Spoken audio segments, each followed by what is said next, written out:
be advised that this recorded webinar has been edited from its original format, which may have included a product demo.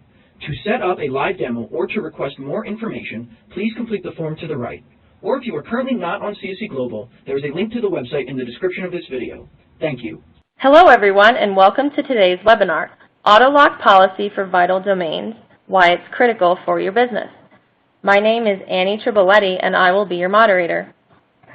Joining us today is Mark Flegg. Mark is responsible for advising a global client base on digital risk and the preventative measures brands can take to safeguard their digital assets. During his 17-year career, Mark has acquired a wealth of experience in cybersecurity technology focusing on a number of areas, including domain management systems and distributed denial of service protection software and mitigation. And with that, let's welcome Mark. Thank you, Annie, and welcome everybody. What I want to start with is what we've been looking at CSC for a number of years, and that's our security focus. We've always strongly believed in security at CSC, not just for ourselves, but for our clients. In fact, CSC has led the market in terms of introducing new security services designed to protect your digital assets. This started back in 2012 when we introduced IP validation. That was available to make secure user access to our CSC Domain Manager tool. In 2013, we launched our MultiLock services, incorporating registry locks with manual authorization controls. And this is now offered across 15 different extensions and is constantly growing. Optional two-factor authentication capabilities came next, and they were made available in 2014. And in 2016, to expand on that, we launched what we called Federated Identity Services, which essentially incorporates our client's Active Directory, so we have true single sign-on. So if somebody leaves your organization, you don't need to tell us, they're automatically deactivated. With the growing threats of DNS hijacking, we actually made two-factor authentication mandatory to get into our Domain Manager platform in 2017. We just had to. With the threats that are out there today, we want to make sure that if any of your users are compromised and they give up their username and password, that we do have that second factor of authentication to log onto the systems. We didn't just rest there. In 2018, we launched CSC Security Center, which was a culmination of about 4 years of research and development. And it is the first of its class in identifying risks against your digital assets.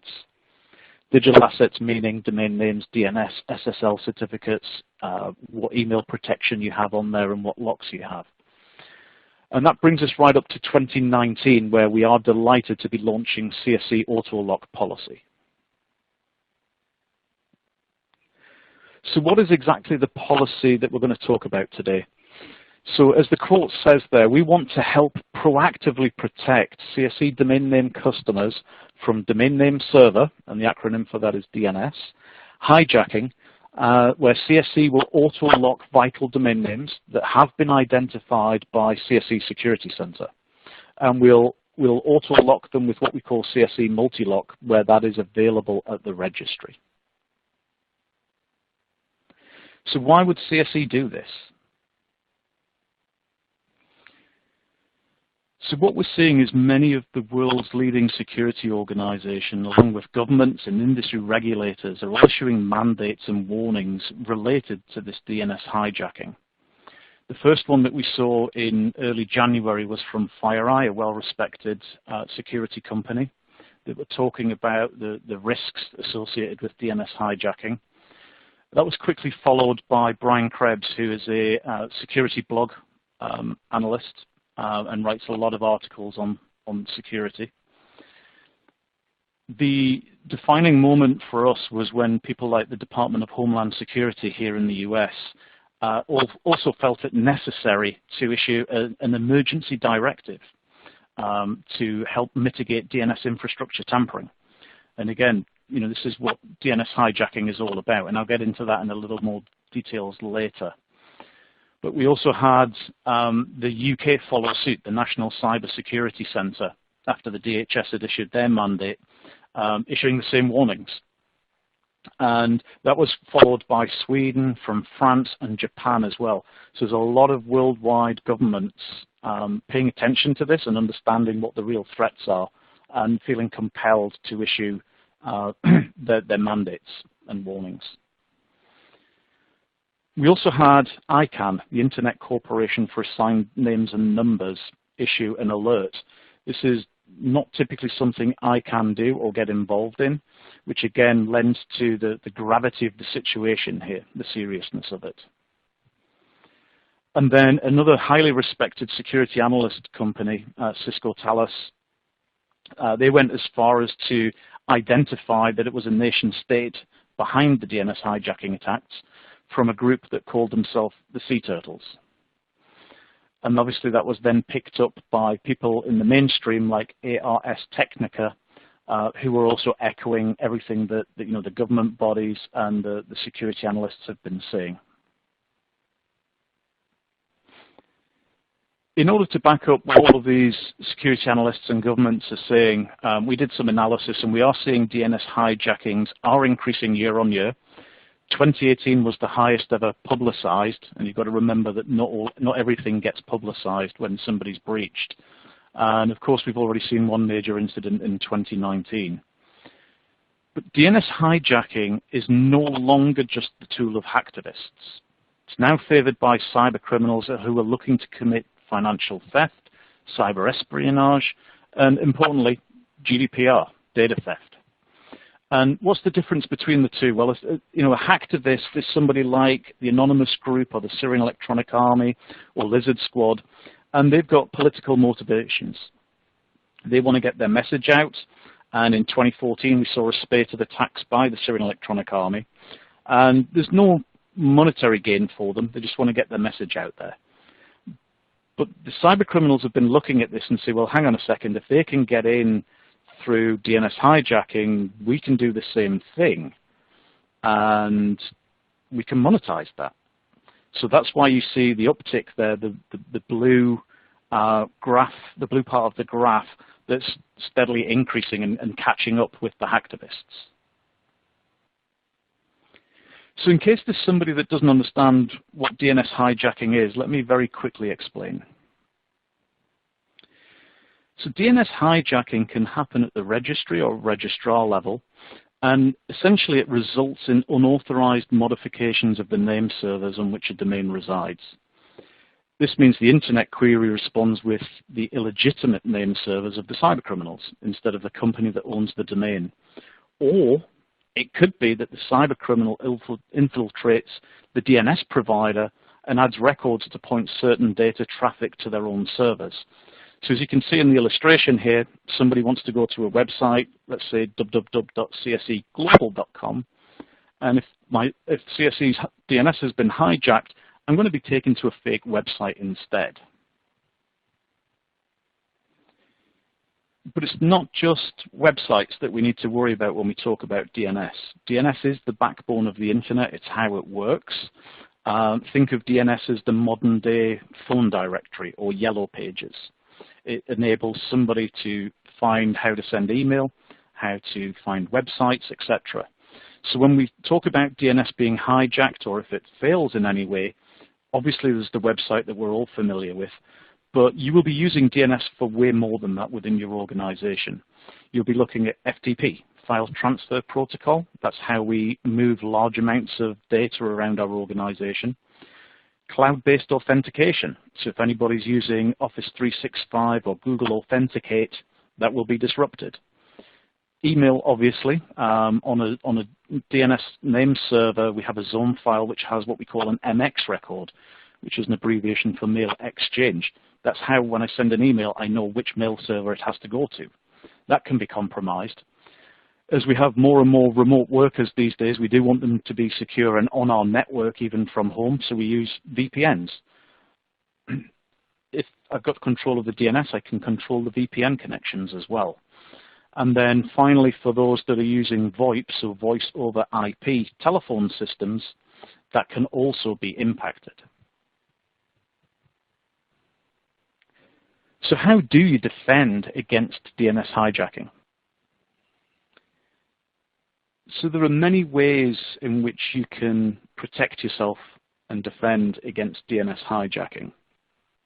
But if we look at what the cyber criminals are looking to target, there are various different parts in the entire ecosystem or supply chain, whatever you want to call it. And it could be access to your supplier or your vendor's portal. It could be the vendor or supplier's systems and service. And it could also be the registry system itself.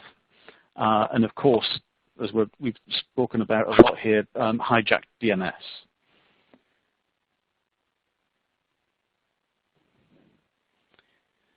So we've now highlighted the areas we must defend. So access to the portal itself, and the last line of defense, the request to the registry. So to mitigate the risk of an attack, CSC recommends, number one, to defend access to the portal, employ IP validation or two-factor authentication and even federated identification.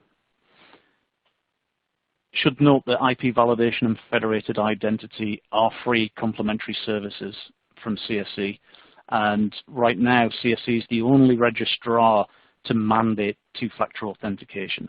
We believe it in security that strongly. For number two, we have vendors and systems and services. You should be employing enterprise class providers, just like CSC, who defend the portal and systems with many accreditations, so SOC 2 compliant, etc.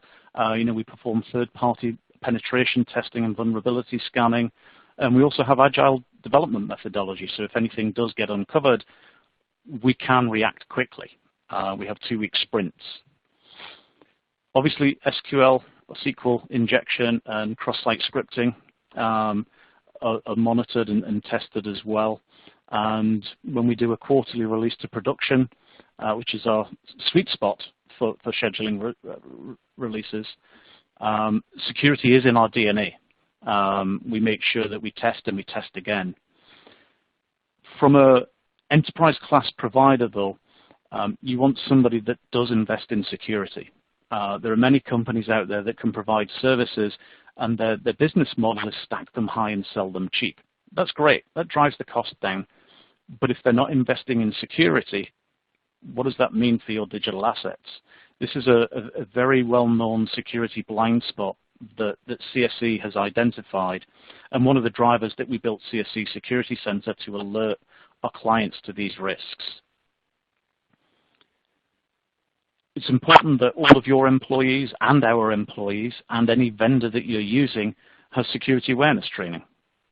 Phishing emails are prevalent, and it's so easy these days because of the quality of them to get caught up in the moment and click on a link.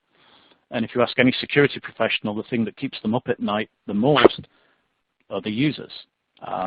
Whether we click on a link or not could be the difference between whether we had our cup of coffee this morning or not.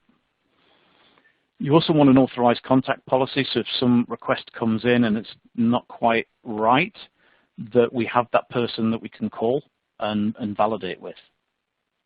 And then we get onto the registry system itself. And whilst there is no silver bullet in security, it is a multi-layered approach that we'll get onto later.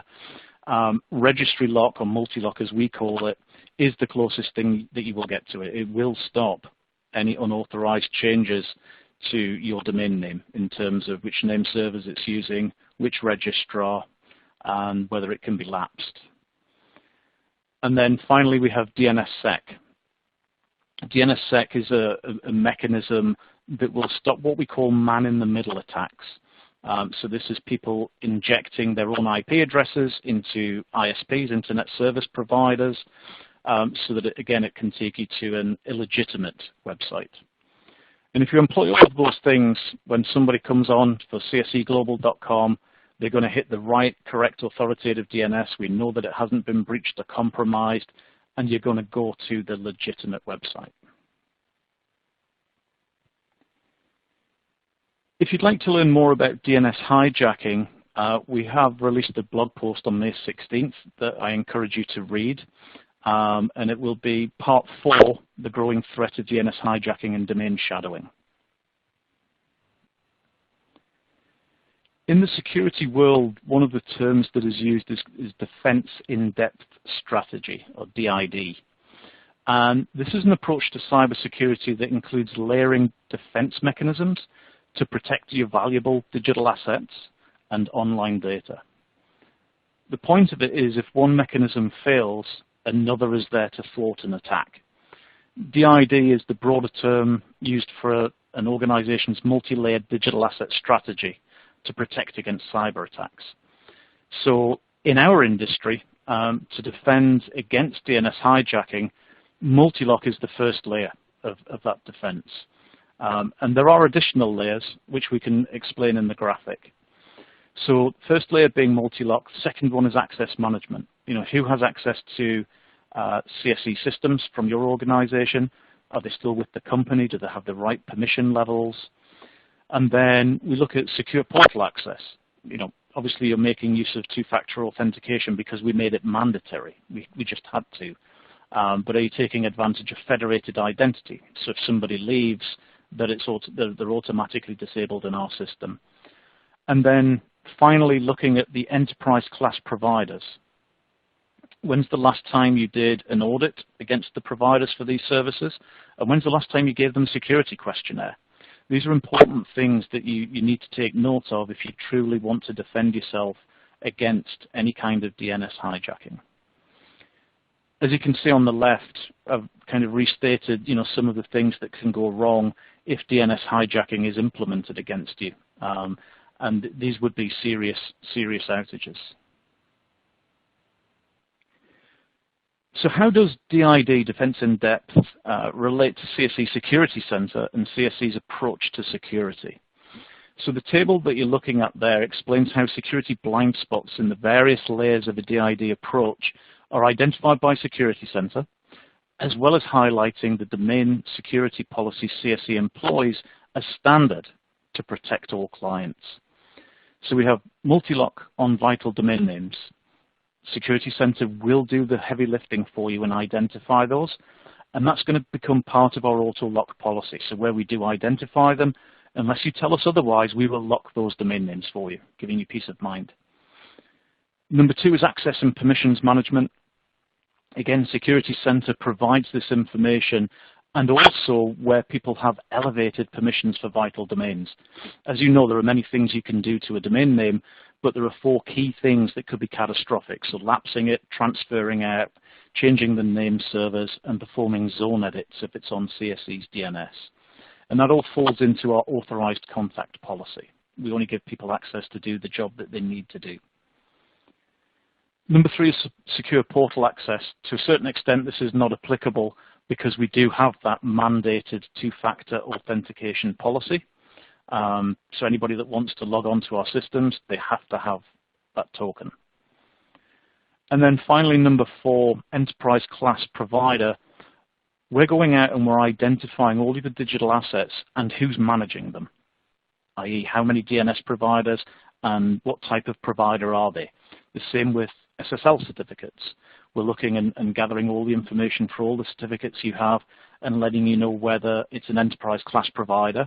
And we actually go into more detail on SSL, including what type of validation that certificate has been issued at. This plays into our registrar transfer lock policy and also our auto renew policy. So for those unsure at this stage about AutoLock policy and what it means, think of it this way. The AutoLock policy that we're looking to implement here is very much like the auto renew policy that we have for domain names. So we put this little table together to let you see the differences or the synergies between them. So is the portfolio covered? Well, with auto renew, yes, we cover all domain names. If you don't tell us to lapse a domain, we'll err on the side of caution and renew that for you. That's kind of a given in the industry. With AutoLock, where Security Center is identifying those vital domain names, we will apply the lock, again, unless you tell us otherwise. Do these things have industry acceptance? For auto-renew of domain names, absolutely. And if you're dealing with a registrar that doesn't do that for you, I would strongly recommend you change them. You know, we're corporations, we're organizations. We don't typically lapse our critical domain names. for AutoLock, this is brand new. This is CSC being thought leaders and leading the industry. We fully believe that this will become a standard in the not too distant future. Because of the threats that are out there, everybody is going to have to do this to protect themselves. Do we communicate to clients in advance of an action? Yes, we do. For auto-renew, we send out renewal reports. We give you a rolling 90-day window of what's coming up for expiration. And we'll do the same with AutoLock. Any time that we identify a vital domain name through Security Center, we will send you an email. We will give you 30 days in order to make a decision as to whether you want to proceed with that lock.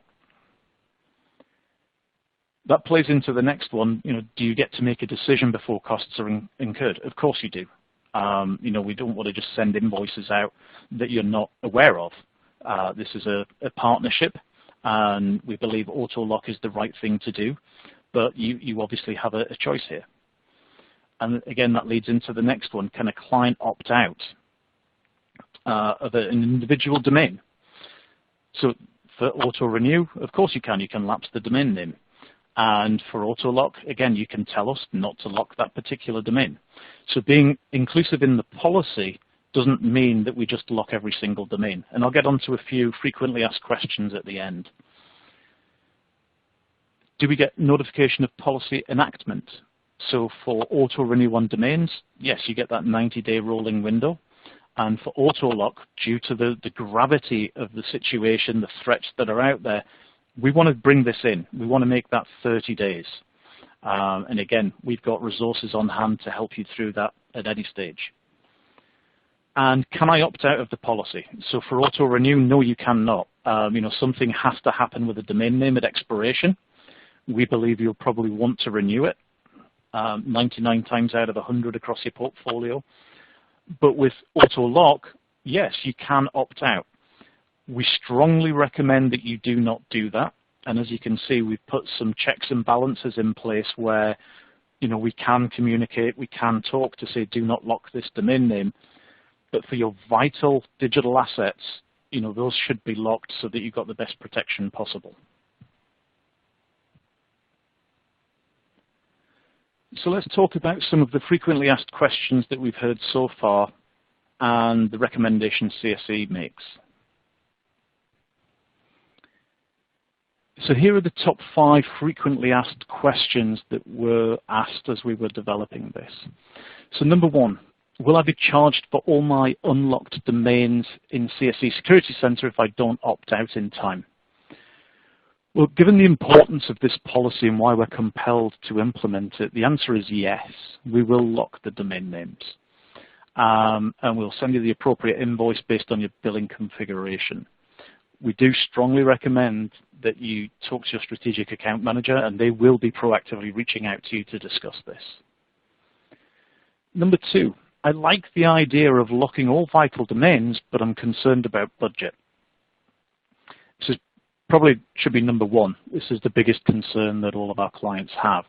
But we do recommend, strongly recommend, that you talk to your Chief Information Security Officer, CISO, or equivalent in your organization. We found that they can often free up or allocate budget when they understand what the risks are. And if you recall what I said earlier in today's webinar about security blind spots, it's not that people don't have the budget or the inclination to lock domain names and protect themselves. They just don't know about the risks, or it's been deprioritized. And as you can see with all the threats that we have today and all the security analyst companies and government bodies and ICANN all issuing mandates, this is something that should be front and center for them. Number 3, if I opt in now, do I have to lock all vital domains? The answer is no. We, again, strongly recommend working with your strategic account manager and assess which names are vital for your organization. Security Center has given you a huge head start in terms of heavy lifting, and more importantly, we'll continue monitoring and assessing which names to lock. And again, if you recall, you have 30 days to make that decision when we identify a new one.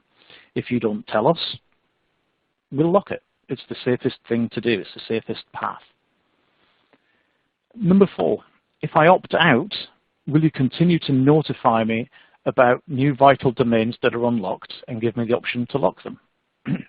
Of course we will, even if you opt out, but we do strongly recommend you review your domain names and decide if that's really the right path you want to take here. But we will still send you reminders, and we will still send you the information that you need to make a decision. Number 5, if I opt out, can I opt in at some future date? The answer, of course, is yes to that. We'd be more than happy to enroll you at a future date. But again, we strongly urge you to consider why you'd opt out now if it's something that you do understand and you see the risks, and this being the solution. Why would you do that at a later date? We need to protect the assets, and that should be a top priority for your organization. So in terms of what CSC recommends, number 1, review the CSC AutoLock policy for vital domains. The link that we've included there will outline the policy in full. Number 2, review the vital domains eligible for CSC's AutoLock policy in CSC Security Center. As I said, the vital domains are determined by a proprietary algorithm that assesses the utilization of the domains in your domain portfolio that's managed by CSC. Unfortunately, not all registries currently offer the ability to lock a domain name at the registry level. Therefore, not every vital domain name identified by CSC Security Center can be auto-locked with CSC MultiLock at this time. We recommend that you work with your strategic account manager to determine your risk management approach. Maybe you want to take all of our recommendations. Maybe you want to fine-tune it. Again, the choice is yours on that. And then finally, obviously, we want to get those domain names locked as soon as possible for you so that you're protected and can defend against the DNS hijacking threats that are out there. So that concludes today's session. I'd like to thank you all very much for your time today. I will leave you with the fact that we strongly recommend that you talk to your strategic account manager about CSC's AutoLock policy.